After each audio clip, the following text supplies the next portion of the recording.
1974년 11월 23일 눈 내린 그날 우리 꿈과 사랑과 축복을 심어주는 수원스몰교회가 세상에 세워졌습니다. 수원시 북수동 111번지 7평 공간에서 시작한 초라한 교회, 세상의 눈으로 봤을 땐 작고 볼품없는 교회였지만 하나님이 주신 비전이 컸습니다. 교회가 시작될 때 하나님께서 당시 전도사님이셨던 우리 당회장 이재청 목사님을 통해서 가난한 사람이 예수님 믿고 부유해지는 교회, 문제 있는 사람이 예수님 믿고 해결받고 형통해지는 교회, 병든 사람이 예수님 믿고 치료받고 건강해지는 교회, 믿음 약한 사람이 예수님 믿는 강한 믿음이 세워지는 교회, 그렇게 복 있는 교회가 되게 하셨습니다. 지난 43년 동안 우리 교회는 하나님이 주신 비전을 붙들고 여기까지 올 수 있었습니다. 하나님의 꿈과 하나님의 사랑과 하나님의 축복을 나 혼자 누리는 교회가 아니라 세상 속에 흘려보내는 교회로 주님이 우리 교회를 쓰셨습니다. 그래서 수많은 사람들이 몸된 교회에서 선포되는 하나님의 말씀을 통하여 예수님을 만나게 되고 성령 안에서 새로운 삶을 시작하게 되었습니다. 영생의 복음을 증거함으로 그 중에 태반은 천국에 가신 분도 계시고 그분의 태반은 또 여기에 있는 겁니다. 앞으로도 우리 교회는 하나님의 뜻에 순종하는 교회, 아멘, 할렐루야, 초대교회처럼 성령 충만하게 복음을 증거하는 교회, 아멘 하세요 여러분. 그리고 오직 예수님께 영광을 드리는 겸손한 교회가 될 겁니다. 원하시는 분은 크게 아멘. 여러분 한 분 한 분을 통해 주님이 기뻐하는 몸된 교회를 세워주시기를, 주님이 기뻐하는 충성된 사람으로 우리가 함께 성장하기를 주의 이름으로 축원합니다. 사랑하는 성도 여러분, 하나님은 여러분을 사랑하십니다. 하나님의 사랑이 없었다면 우리 가운데 이 자리에 계실 분이 아무도 안 계세요. 여러분이 하나님을 예배하는 이곳에 하나님을 예배하는 것 자체가 사실은 여러분이 하나님의 복을 받고 있다는 것을 보여주는 증거입니다. 우연처럼 여기 있는 게 아닙니다. 어쩌다가 여기 앉아 있는 게 아닙니다. 하나님의 섭리 속에서 하나님의 인도하심 가운데 여기 모여 우리는 주님을 예배하는 것입니다. 여러분 성경에 하나님의 인도하심을 받은 많은 사람들의 이야기가 나오는데 하나님의 인도하심을 강력하게 받은 사도 중에 한 사람 바울이 오늘 본문에 등장합니다. 그는 원래 아덴에 가서 복음을 증거할 생각과 계획이 없었던 사람입니다. 성령께서 바울을 인도하신 거예요. 마게도냐로 가서 복음을 전하게 하심으로 인하여 마게도냐 빌립보에서 복음을 증거하다가 데살로니가에 가게 되고 또 데살로니가에서 복음을 증거하다가 복음에 박해하는 자들을 피하여 베레아에 가게 되고 베레아에서 복음을 증거하다가 또 데살로니가 유대인들이 쫓아와가지고 복음을 회방하기에 바울은 아덴까지 가게 된 겁니다. 어떻게 보면 등 떠밀려서 간 것처럼 보이지만 그러나 하나님의 성령께서 그를 그렇게 인도하심으로 곳곳에 주의 백성을 세우시며 곳곳에 사망에 있던 사람들을 생명의 자리로 옮겨주셨습니다. 바울은 아덴에서 디모데와 실라를 기다리고 있었는데 아덴의 우상이 가득한 것을 보고 마음에 분이 나고 복음을 증거하기 시작했습니다. 먼저 사건의 발단이 되는 본문의 16절 말씀을 같이 함께 읽어보겠습니다. 16절입니다. 바울이 아덴에서 그들을 기다리다가 그 성에 우상이 가득한 것을 보고 마음에 격분하여, 아멘. 여러분 아덴, 여러분에게는 아테네가 더 익숙한 이름일 텐데 이 아덴은요 로마와 알렉산드리아 더불어 세계 3대 도시 가운데 한 곳이었습니다. 로마의 지배 아래 있었지만 자유시로 독립성이 보장되었고 정신적 문화적 중심지가 바로 아테네였어요. 여러분이 잘 아시는 철학자 소크라테스, 플라톤, 아리스토텔레스 들어보셨죠? 이 사람들의 고향이 아덴입니다. 아테네입니다. 근데 철학의 본고장인 아덴에 온갖 우상들이 있었다는 거예요. 화려한 신전과 정교하게 조각된 우상들이 도시 이곳저곳에 세워져 있었습니다. 인간의 이성을 중시하면서 철학이 남달리 발달된 곳이었지만 정작 아테네 시민들은 어디에서 와서 왜 살고 어디로 가는지 알지 못하는 길을 잃어버린 사람들이었습니다. 헛된 우상에게 마음을 쏟으면서 어떻게든 마음의 공허함을 채우고 싶었지만, 안정감을 얻고 싶었지만 그럴 수 없었던 그들은 참으로 불쌍한 인생들이었습니다. 어쩌면 바울은 아테네에서 바울은 실라와 디모데가 올 때까지 조용히 기다리고 싶었을지 모릅니다. 그동안 많이 수고하고 지쳤거든요. 근데 아테네 사람들이 너무 불쌍한 거예요. 가슴이 너무 아픈 거예요. 온 도시에 우상이 가득한 것을 보고 마음의 고통과 울분을 품게 된 바울은 그래서 회당에서, 장터에서 하나님의 복음을 전합니다. 본문 17절 말씀을 같이 읽어보겠습니다. 17절, 회당에서는 유대인과 경건한 사람들과 또 장터에서는 날마다 만나는 사람들과 변론하니. 아멘. 여러분, 바울은요, 회당에서는 예수님이 구약에서 예언한 메시아를 기다리는 유대인들과 하나님을 경외하는 이방 사람들에게, 유대 회당에서 바울은 예수님이 바로 메시아, 예수님의 고난과 죽음과 십자가 부활을 증거하면서 그분이야말로 당신들이 기다리는 메시아라는 복음을 전했습니다. 장터에서는 날마다 만나는 사람들과 변론하며 복음을 전했습니다. 장터라고 그러니까 왠지 찹쌀떡 하는 그런 장터를 생각하기 쉬운데, 여기서의 장터는 광장을 말합니다. 아고라를 말해요. 아고라. 도시 중부에 있는 아고라에서 철학적인 논쟁을 많이 했었거든요. 거기서 바울은 복음을 전하다가 헬라의 유명한 두 부류의 철학자들과 논쟁이 붙었습니다. 본문 18절 말씀을 같이 함께 읽어볼까요? 18절입니다. 어떤 에피쿠로스와 스토아 철학자들도 바울과 쟁론할세, 어떤 사람은 이르되 이 말쟁이가 무슨 말을 하고자 하느냐 하고, 어떤 사람은 이르되 이방신들을 전하는 사람인가 보다 하니, 이는 바울이 예수와 부활을 전하기 때문이러라. 아멘. 여러분, 바울은요, 에피쿠로스와 스토아 철학자들과 논쟁을 했어요. 영적 공허함을 채우는 참 행복을 얻는 길이 무엇인가? 에피쿠로스 학파는 쾌락이다, 스토아 학파는 금욕이다. 에피쿠로스 학파는요, 쾌락주의로 잘 알려져 있는데, 여러분 도덕 시간에, 윤리 시간에 공부를 열심히 하시면 기억날 분이 계신데, 단순히 윤리적인 어떤 육체적인 쾌락을 추구하는 것이 아니라 인간의 정신적인 쾌락, 지속적인 마음의 쾌락, 평안을 추구하는 그런 학파가 바로 에피쿠로스 학파입니다. 조금 고상한 쾌락주의라고 말할 수 있어요. 근데 스토아 학파는 금욕, 인간의 행복을 이루기 위해서라면 감정과 욕망을 컨트롤해야 된다, 버려야 된다, 이런 금욕주의를 강조한 학파가 바로 스토아 학파입니다.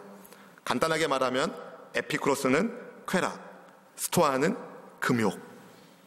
근데 전혀 다를 것 같은 이 두 그룹이 공통점으로 추구하는 것이 있었는데, 그것은 바로 그들 모두 행복을 추구했다는 거예요. 에피쿠로스는 쾌락을 통한 행복을, 스토아는 금욕을 통한 행복을. 근데 여러분, 어떻게 죄의 문제가 해결되지 않고 행복할 수 있을까요? 영혼의 문제가 해결되지 않고 어떻게 행복할 수 있을까요? 아무리 정신적인 쾌락을 추구해도 죄의 문제가 해결되지 않으면 행복할 수 없습니다. 아무리 감정과 욕망을 버리는 금욕주의를 추구한다 하더라도 죄의 문제가 해결되지 않으면 행복할 수가 없는 것입니다. 그래서 바울은요, 에피쿠로스와 스토아 학자들과 논쟁을 벌이면서 참 행복을 얻는 유일한 길이 있다, 그것은 금욕도 아니고 쾌락도 아닌 예수님을 통해서다. 그래서 바울은 예수님과 그분의 부활을 전한 것입니다. 인류의 죄 문제를 해결하실 수 있는 유일한 분이, 유일한 길이, 유일한 진리가 예수님이시기 때문에 십자가 위에서 죄인들을 위하여 대신 죽으시고 부활하신 분이 바로 그 길, 바로 그 진리, 바로 그 생명이 되는 길이기 때문에 복음을 들은 철학자들 가운데 일부가 바울을 깔보면서 무시하면서 이렇게 말했습니다. 이 말쟁이가 뭔 말하는 거야? 말만 들어도 되게 좀 기분 나쁠 것 같아요. 이 말쟁이가. 당시에 이제 연사와 같은 사람들이 있었는데, 이제 이야기꾼들이 있었는데, 말을 만들어낸 사람들이 있었는데 바울을 그런 사람 취급한 겁니다. 엉터리며 이상한 사상을 전하는 궤변가. 바울을 경멸하며 그렇게 말한 것입니다. 이 말쟁이가 무슨 말을 하는가. 또 어떤 사람들은 바울이 증거하는 복음을 들으면서 바울이 수많은 다른 신들 가운데 우리가 알지 못하는 새로운 낯선 이방 신들을 전하나 보다, 이렇게 그냥 그렇게 생각했어요. 근데 그 중에 어떤 사람들이 새로운 것을 듣고 싶은 호기심 때문에 바울을 아레오바고라는 곳에 데리고 갑니다. 아레오바고에 붙들려온 사람 가운데 여러분이 아실 만한 유명한 사람이 있는데, 소크라테스가 그 아레오 그곳에서 이 재판을 하거든요. 로마 시대에 이 아레오바고는요, 새로운 종교나 철학이 유입되는 것을 통제하는 일종의 감독기관 같은 곳이었습니다. 아레오바고에 선 바울이 이렇게 말문을 시작합니다. 이렇게 메시지를 시작합니다. 본문의 22절, 23절 말씀을 우리 다 같이 읽어볼까요? 바울이 아레오바고 가운데 서서 말하되, 아덴 사람들아, 너희를 보니 범사의 종교심이 많도다. 내가 두루 다니며 너희가 위하는 것들을 보다가 알지 못하는 신에게라고 새긴 단도 보았으니, 그런즉 너희가 알지 못하고 위하는 그것을 내가 너희에게 알게 하리라. 아멘. 여러분, 바울의 메시지를 듣고 있는 청중들은 종교심이 많은 사람들이었어요. 얼마나 종교심이 많은지 알지 못하는 신에게라고 새긴 제단이 있을 정도였습니다. 그런 사람들에게 바울이 하나님이 누구신지를 전합니다. 하나님이 누구십니까? 본문 24절 말씀을 같이 읽어볼까요? 우주와 그 가운데 있는 만물을 지으신 하나님께서는 천지의 주제시니 손으로 지은 전에 계시지 아니하시고. 아멘. 여러분, 바울이 증거하는 하나님, 어떤 하나님이십니까? 우주와 그 가운데 있는 만물을 지으신 창조주 하나님, 천지의 주제 되시는 하나님. 그분은 사람의 손으로 지은 전에 묶이는 분이 아니십니다. 그래서 하나님을 위하여 멋진 성전을 건축했던 솔로몬이 건축 후에 하나님께 이런 기도를 드린 것입니다. 열왕기상 8장 27절 말씀을 우리 자막을 보시면 함께 읽어볼까요? 하나님이 참으로 땅에 거하시리이까? 하늘과 하늘들의 하늘이라도 주를 용납하지 못하겠거든 하물며 내가 건축한 이 성전이오리이까? 아멘. 여러분, 하늘과 하늘들의 하늘이라도 하나님 모시기에 부족합니다. 아무리 멋지고 화려한 성전이라도 하나님 모시기에는 부족할 뿐입니다. 우리는 별로 놀라지 않은데요, 이 바울의 메시지를 듣는 사람들은 놀랬습니다. 아덴의 사람들은 충격을 받았습니다. 왜요? 그들은 온갖 우상을 위하여 화려하고 웅장한 신전을 지었거든요. 신들로부터 호의를 얻어내기 위하여, 신들의 노여움을 피하기 위하여, 하다못해 알지 못하는 신에게라는 제단을 세울 정도였습니다. 우리가 알지 못하는 신이 실제로 존재하는데 우리가 경배하지 않으면 벌 받을까봐 그렇게 신전과 신상을 화려하고 웅장하게 지은 사람들에게 바울이 말하는 거예요. 사람이 만든 신전에 매이는 신이 참신일 수 있는가? 참신은 사람이 만든 전에 제한되는 분이 아니시다. 우주와 그 가운데 있는 만물을 지으신 천지주제의 하나님이시 하나님만이 참 신이시다. 할렐루야! 이렇게 위대하신 하나님이 누구 아버지예요? 이렇게 위대하신 하나님이 나의 아버지가 되어 주십니다.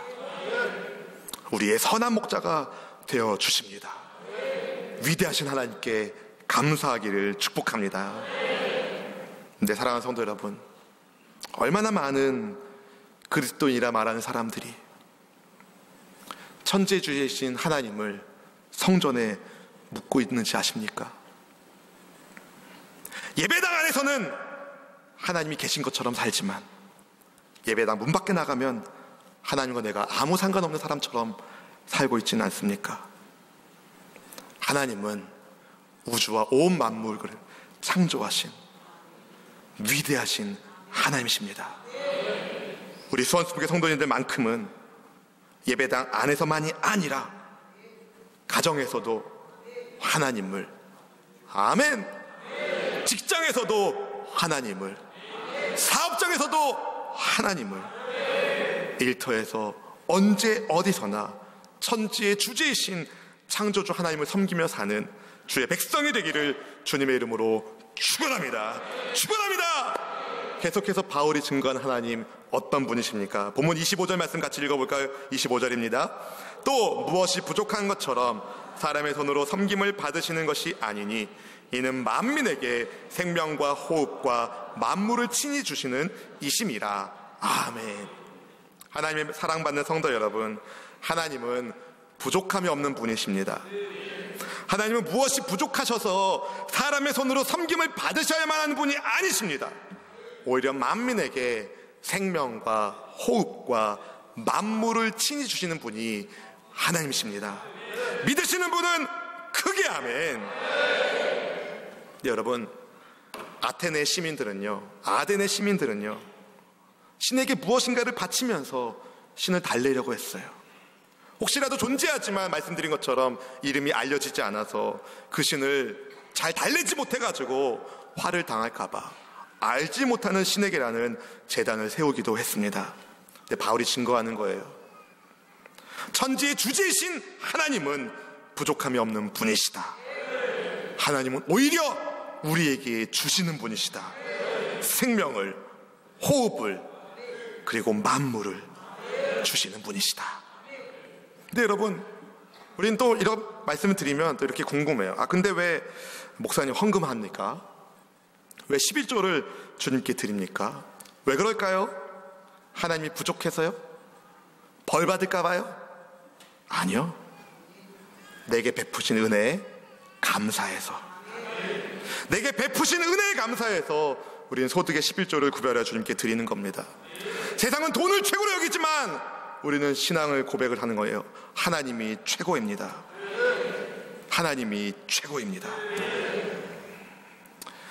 지난 18일 토요일이 저희 부부 결혼기념일이었어요.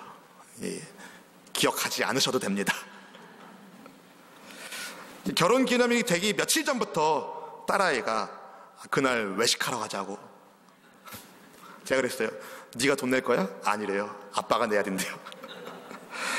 아무튼 결혼기념일이 되기 며칠 전부터 저한테 묻는 거예요. 아빠 뭐 필요해? 아빠 뭐 필요해? 엄마 뭐 필요해? 저희 부부가 뭐라고 말했겠습니까? 우리 교회 교육관이 필요해. 제가 그렇게 불가능한 걸 제가 요구했겠습니까? 엄마 아빠 필요한 거 없어. 그냥 네가 말 잘 듣는 거. 이 이야기를 제가 하겠다고 어제 저녁 먹으면서 허락을 요구했는데 허락을 안 하더라고요. 그래도 어쩔 수 없이 내용 전개상 꼭 필요하기 때문에 제가 전하는 겁니다. 하겠다고 말하고 전하는 거예요.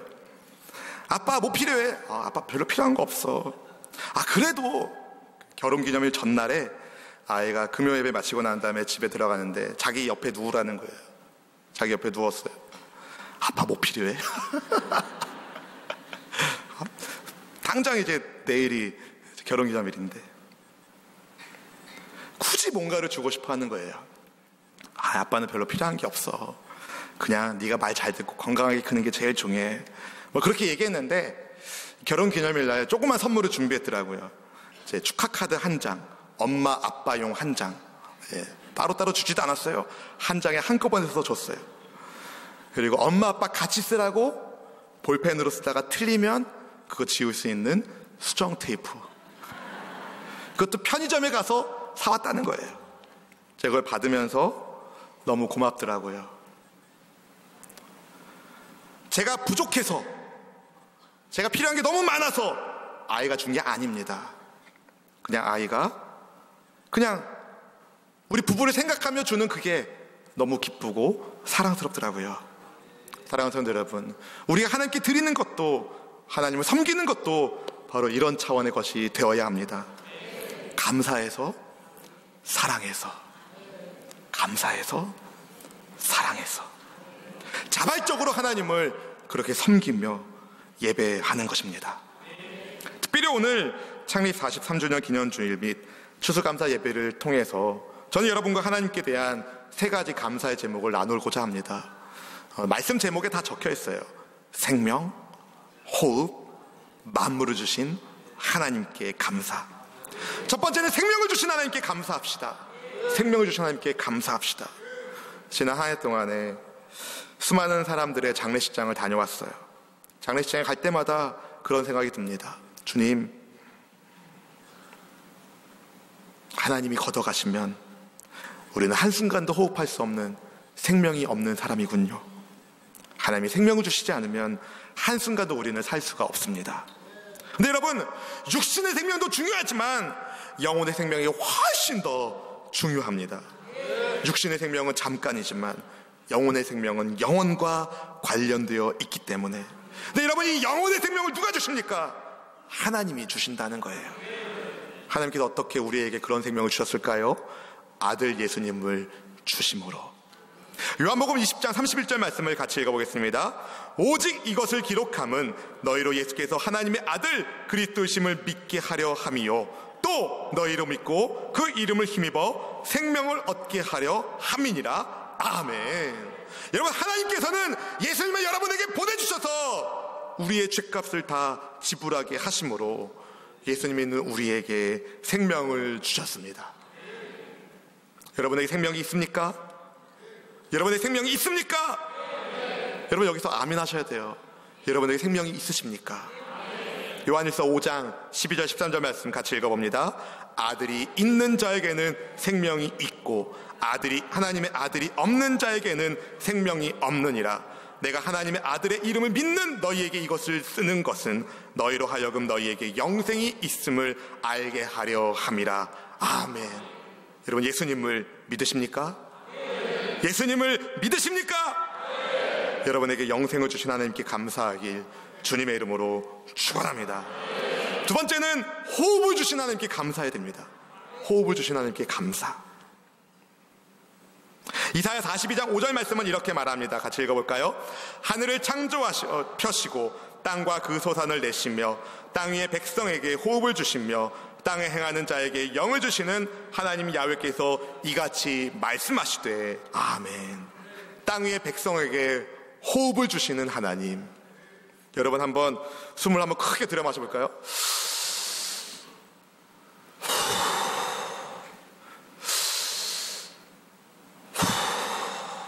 여러분, 이 숨 쉴 때마다 감사하십시오.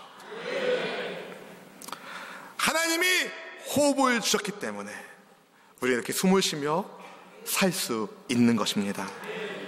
근데 여러분, 영혼의 호흡이 있어요. 뭘까요? 기도를 영혼의 호흡이라고 말합니다. 잠깐만 숨을 쉬지 못해도 생명이 위험한데, 여러분, 영혼의 호흡을 잘 하고 계십니까? 호흡이 없으면 생명이 끝납니다. 우리는 호흡을 주신 하나님을 의지해야 됩니다. 호흡을 주신 하나님께 감사해야 됩니다. 호흡이 있는 자마다 야훼를 찬양할지어다. 할렐루야! 할렐루야! 여러분, 하나님을 의지하십시오. 여러분의 생명의 호흡이 넘치게 될 것입니다. 마지막으로 무엇을 감사해야 될까요? 만물을 주신 하나님께 감사. 만물을 주신 하나님께 감사. 하나님은 생명과 호흡뿐만 아니라 우리에게 만물을 주셨습니다. 만물을 주셨다는 것은 모든 것을 주셨다는 거예요. 모든 것을 주셨다. 어떻게 모든 것을 여러분이 받으셨나요? 저를 따라 고백할까요? 예수님을 주심으로 나는 다 받았다. 예수님을 주심으로, 따라하세요. 예수님을 주심으로 나는 다 받았다. 아멘. 골로새서 1장 16절에 보면은요, 만물이 예수님을 위하여 그리고 예수님으로 말미암아 창조되었다라고 전합니다. 그런데 그 예수님을 우리에게 주셨으니, 만물의 근원이신 만물이신 예수님을 우리에게 주셨으니 우리는 모든 것을 가진 사람입니다. 그래서 바울은 로마서 8장 32절에서 이렇게 말씀을 전하는 겁니다. 다 같이 읽어보겠습니다. 자기 아들을 아끼지 아니하시고 우리 모든 사람을 위하여 내주신 이가 어찌 그 아들과 함께 모든 것을 우리에게 주시지 아니하겠느냐. 아멘. 사랑하는 성도 여러분, 하나님이 여러분에게 모든 것을 주셨습니다. 예수님과 함께 모든 것을 주셨습니다. 근데 우리는 감사하지 않아요. 부족하다고, 적다고, 없다고 원망하고 불평하고 있어요. 여러분, 하나님이 여러분에게 모든 것을 주셨습니다. 건강이 부족하십니까? 하나님이 여러분에게 건강의 복을 주십니다. 물질이 부족하십니까? 하나님이 여러분에게 그 물질을 채워주십니다. 부족하다고, 없다고 두려워하거나 염려하거나 낙심하지 마십시오. 우리에겐 예수님이 계십니다. 예수님 안에서 모든 것을 주신 하나님께 감사하며 삽시다. 주를 향한 감사의 고백으로 날마다 주께 영광 올려드리길 주님의 이름으로